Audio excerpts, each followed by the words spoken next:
group policy and the trash fire that it is, or I'm not sure, is that the tool maybe? Yeah. All right, well, can we give a round of applause for Mike and we're getting started.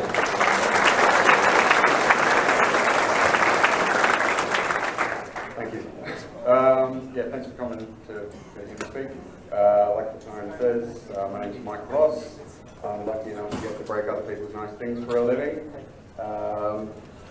I work for Registry Information Security in Perth.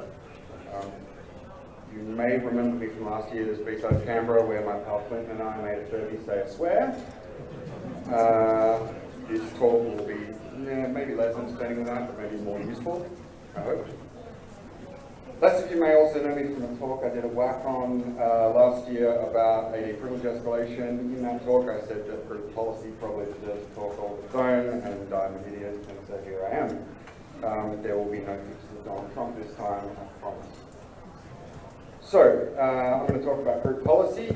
We're going to cover what it is, why I think you might care, a few different ways of looking at it, the fun things you might find and do with it if you have a look at it, and the script, because hackers like scripts. I'm not going to be dropping any sicko day or really showing any new and inventive techniques. I'm not going to be going into all that much detail on any of this sort of stuff because it's not that kind of talk. Personally, I think that if I go way into the weeds on technical stuff, you won't remember it, and you could just Google that stuff when the time comes for it to be useful. So this is going to be more about what you can do, and then when the time comes, you can just Google it. So, what is group policy? So it's basically it's a component of Active Directory that acts as a kind of configuration management system. It's largely constructed of these things called group policy objects, each of which contains a bunch of settings. These GPOs get assigned to OUs, or as most people think of them, folders. Those settings then get applied to all users or computers in that OU, and they get applied at boot or log on, and then every 90 minutes thereafter with a 30-minute jitter, or every 5 minutes of the domain controller. Common uses include allowing that one control freak sysadmin to force a bunch of pointless cosmetic changes on everyone in the company, and applying horrible vulnerabilities in a consistent manner to every host in the domain. If used well, it's a decent-ish system for deploying configs to Windows hosts, especially given how old it is. It's like it came with AD when AD was new. So, why should you care? Well, every time an admin configures a thing, there's an opportunity for an admin to make a mistake, and in doing so, make that thing vulnerable. And like any powerful tool, group policy provides an extraordinary number of opportunities for admins to make really horrible mistakes that tend to stick around forever. And because hackers are terrible people, we like it when other people make horrible mistakes. Really, really horrible mistakes. So, we'll look at other people's horrible mistakes. How do we do that? It's meant to say, I love you, apparently it's their grandmother's handwriting. So, one common mistake made by Windows admins is to assume that they're the only ones that can see group policy. One of the more straightforward rules of how group policy is applied is that for policy to apply to you, you have to be able to read it. As a result, by default, all domain users can read all group policy objects, and that means that if you are on a test and you've got any credits at all, you can probably read most, if not all, group policy objects in the domain. So, if you want to, you can go straight to the source. AD has this special file share called sysvol that's for storing, among other things, group policy definitions. That's the path there. At first, this seems like a great idea because, in theory, you can just dump the entire directory and read stuff straight from there. But then you realize that the folders are named by these UIDs instead of anything descriptive, and the files inside range in legibility between kind of legible XML and proprietary binary nightmare, depending on which settings are being defined. But the data is all in there. There's also a GUI app, the Group Policy Management Console, but you shouldn't use that because it's 2018. You should use PowerShell. So, the group policy module that Microsoft provides is super handy, and it has a get GPO report commandlet. There's a couple of quick lines there. I'll be putting the slides on GitHub afterwards, so don't worry about writing things down. But basically, it can be easily used to grab a full report of every group policy object in the domain that you can read, in your choice of not very nice HTML or equally unpleasant XML. For those of you familiar with Harmjoy's PowerPoint module, which we're using, it's got some very useful commandlets for working with group policy, and it's particularly handy for figuring out which policies apply to which users and computers. And in fact, the newest Bloodhound update, 1.5, that came out just a couple of weeks back, has a bunch of new stuff in it for figuring out which policies apply to who. So you should check that out. So, I have spent a lot of time on engagements, scrolling through HTML reports so big that browsers would just crash when you tried to load them up. And if you've done this sort of thing as well, you probably know what you're thinking. This is not a good way of looking at this stuff. Surely someone else has already solved this problem. I dredged around on the internet desperately trying to find someone who had, and I drew a blank. So I took a swing at it. And I did a thing called Grouper. And I did it really badly because I'm an idiot. So, Grouper is a thing that I wrote to filter out all of the user's noise in the output of Get GPO report. Because there tends to be a lot of stuff like I said, you know, the admin wants you to use his My Little Pony icon pack, or you know, someone in corporate decided that everyone has to have the exact same startup noise. It's pretty simple to use. You just tell it the path of the XML file, and then depending on which verbosity level you chose, it'll show you the settings that in some way relate to security, or it'll limit it to just the stuff that group is fairly confident are gonna screw it up badly enough to let you get in some stuff. By default, it doesn't touch the network at all. It just parses the report XML, but there's a switch that will turn on some additional checks to see if some settings are exploitable in the context of the current user.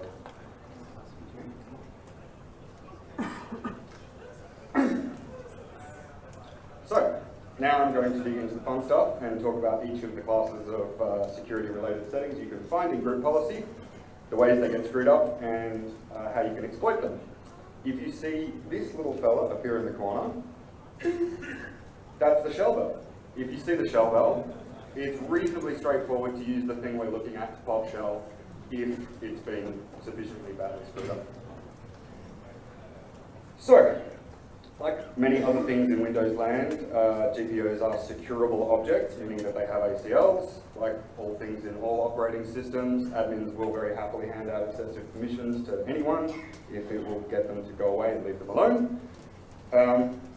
If you do get write permissions on a group policy object, you can basically own every user or computer that it applies to.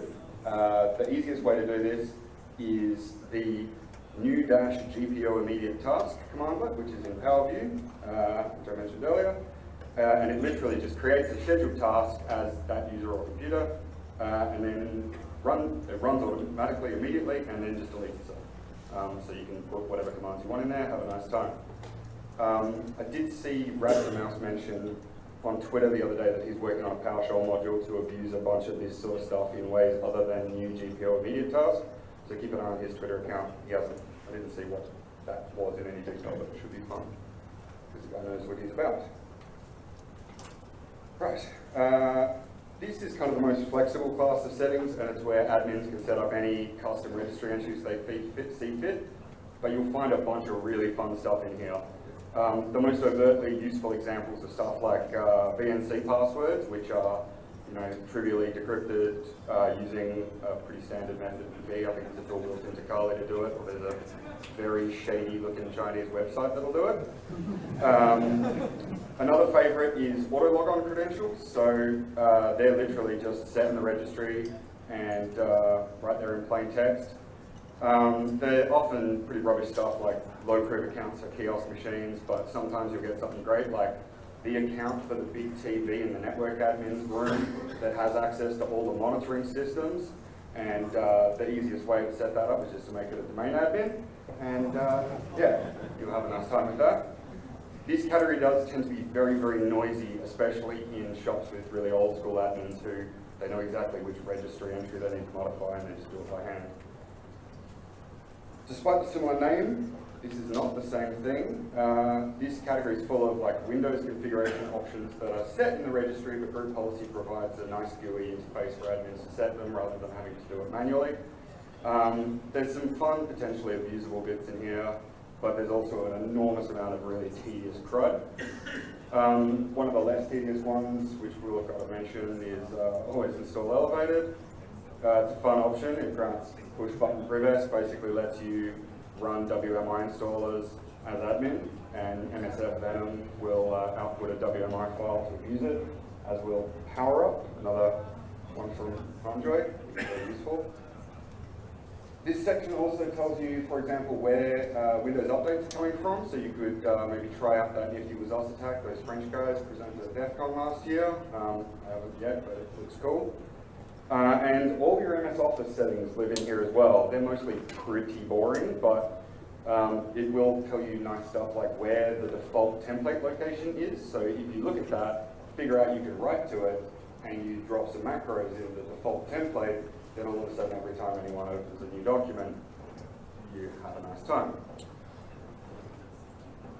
Windows file settings, this is a good example where taking the time to read group policy, it's not going to get you a shell on its own, but it can provide a lot of really useful information. So host-based firewall settings will tell you like what kind of services you might expect to see listening on a machine without having to do like noisy port scanning. It also helps a lot in answering questions like why isn't my reverse shell working?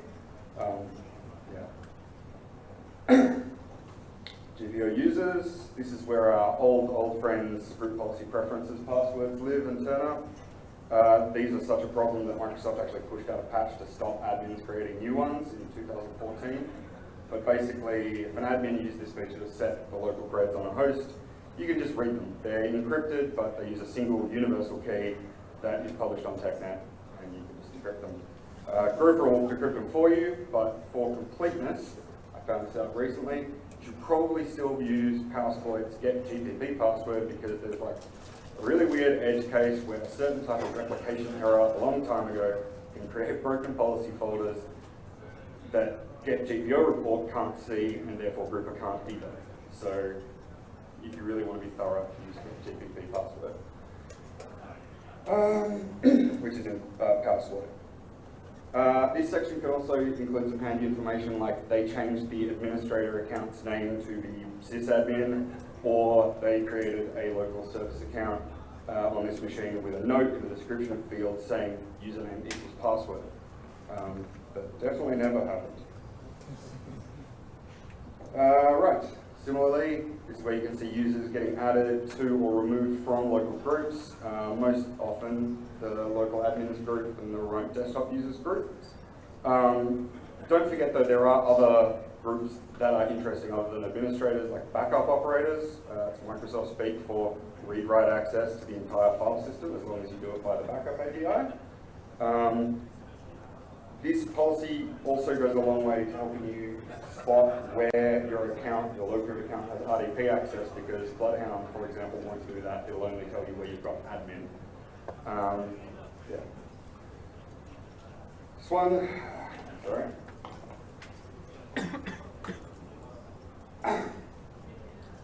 File update. Pretty much does what it says on the tin. It modifies, replaces, moves, adds files to a Windows system. It's most commonly used for things like updating local config files for in-house applications with clear text credentials rather than a config file. And it's often also used for like installing simple in-house developed executables and scripts from a network drive with really, really wobbly file permissions.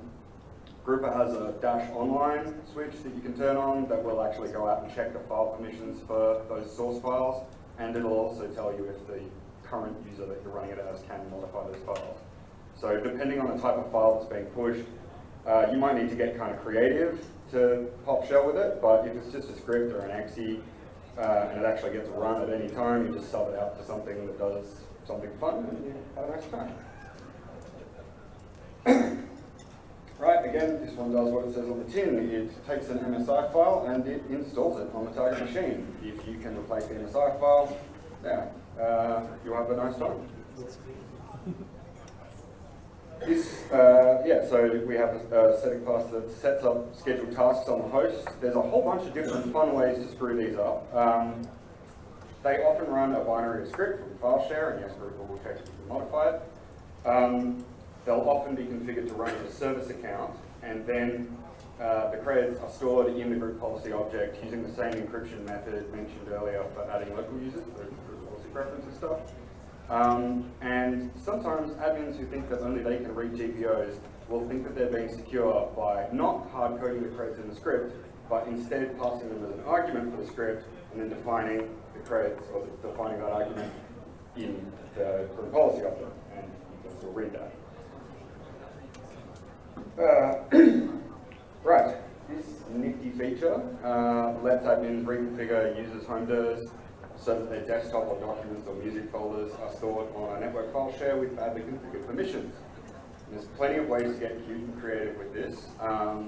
You can replace a desktop shortcut with one that points to a malicious exe, or you can just do the old drop a shortcut file with an icon defined that points to a machine running responder, or you can just steal passwords.txt from the admin's desktop, or you can jam a nasty macro in someone's office docs, or lots of opportunities to get creative with this one if they've done it badly. This one is kind of the MISC category for security settings. There's a lot of kind of interesting esoterica in here, like which named pipes can be accessed anonymously, or which registry paths can be accessed remotely, whether it's possible for an account with a blank password to log on, whether or not the host stores the old school, really, really bad LM hashes. There's things that can be screwed up really, really badly in here that would totally let you pop shell, but honestly, admins don't often have cause to mess with most of it that often, so it's worth having a look at when you're out of other ideas, but or if you're in sort of audit mode, but I don't think I've seen anything in here that let me just go out and own a bunch of stuff. Similarly, useful but not going to immediately pop your shell. The account settings areas where you're going to find all your password policy stuff, lockout policy, complexity policy, whether passwords can be stored in the clear. It's useful to know if you're trying to password spray or something like that, but otherwise it's not super exciting. Again, we've got a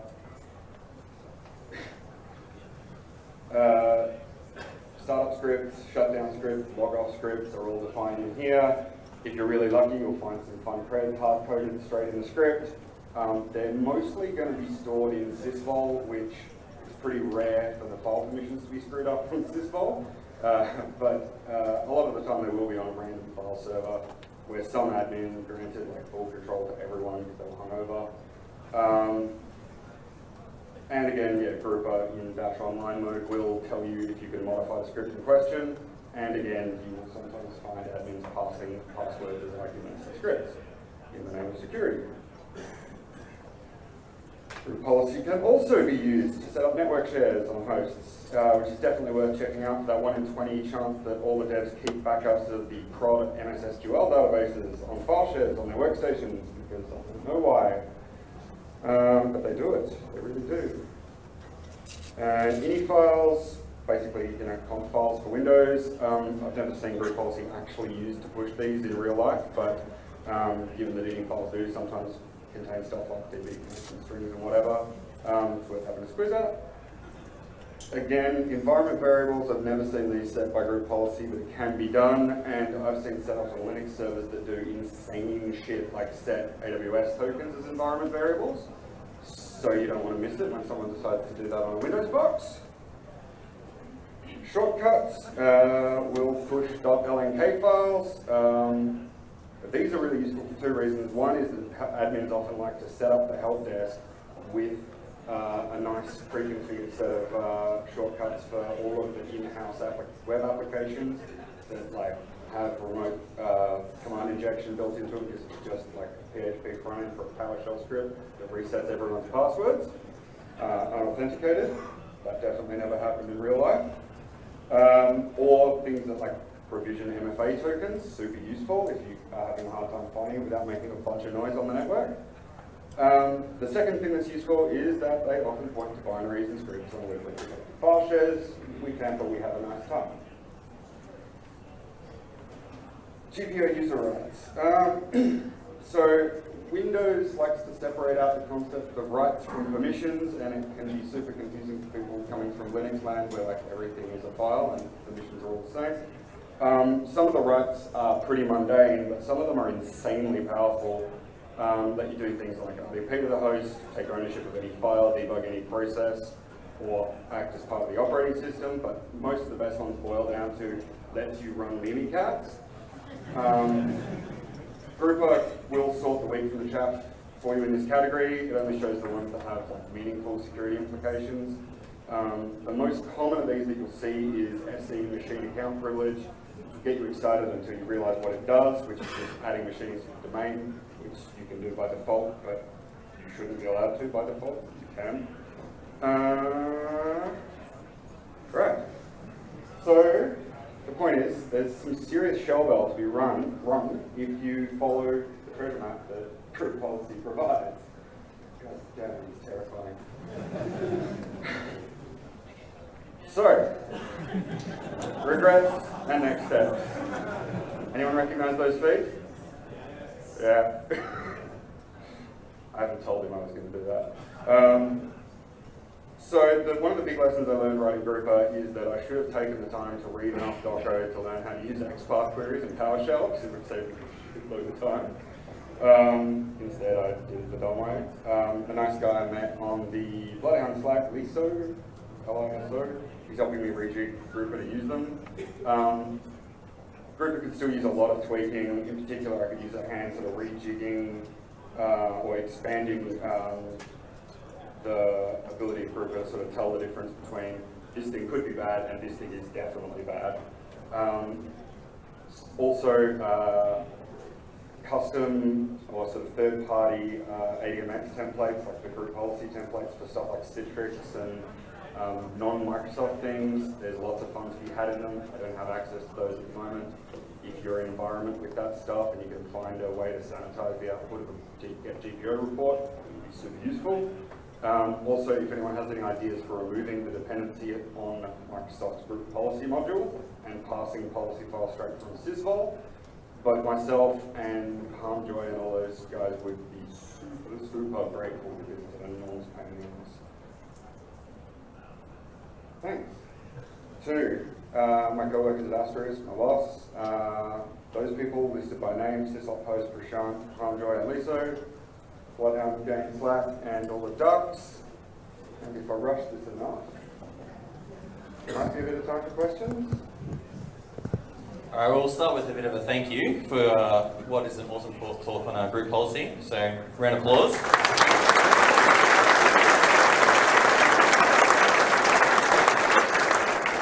And do we have any questions? So you just went through all the group policies, so we don't have to? Basically, yes. Thank you. Yeah, it was painful too. Does anyone else have any questions? No worries.